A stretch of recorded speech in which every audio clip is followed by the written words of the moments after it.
पवार जो अजीत पवार जी के भतीजे हैं, विधायक है, बहुत ही अभ्यासपूर्ण तरीके से अपनी बात रखते हैं।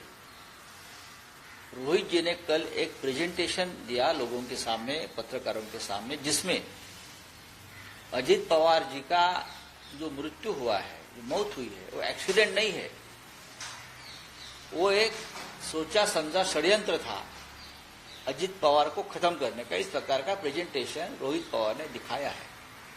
ऐसे ऐसे मुद्दे सामने आए हैं कि देश के सामने एक ऐसा प्रश्न आया है, क्या किसी महत्वपूर्ण नेता की मौत के लिए एक ऐसा षड्यंत्र रचा जा सकता है? तो उसकी जो इन्वेस्टिगेशन है वो सीआईडी या मुंबई पुलिस से नहीं होनी चाहिए, महाराष्ट्र की पुलिस से नहीं होनी चाहिए।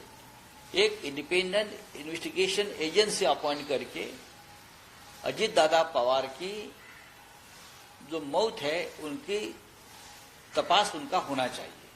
ये अजीत पवार का कहना, ये रोहित पवार का कहना है।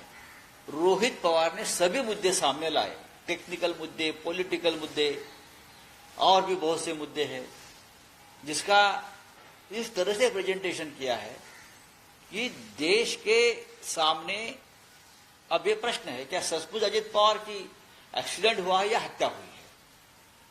ये अब लोगों के मन में प्रश्न पक्का बैठ गया है। तो मुझे लगता है ये बहुत गंभीर बात है।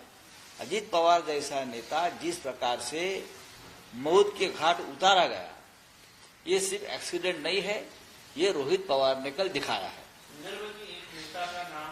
कौन नेता है, नाम बताइए।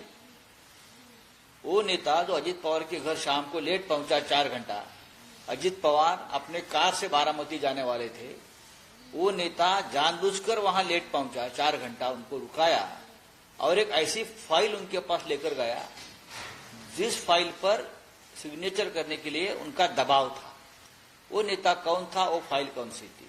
सबसे पहले बात मैं ये कहूंगा कि मैंने पार्लियामेंट में यह प्रश्न उठाया है कि अजीत पवार ने यह घोषित किया था कि मेरे पास भारतीय जनता पार्टी की भ्रष्टाचार का पूरा चिट्ठा है, पूरी फाइल है और मैं समय आने पर उसको ओपन करूंगा।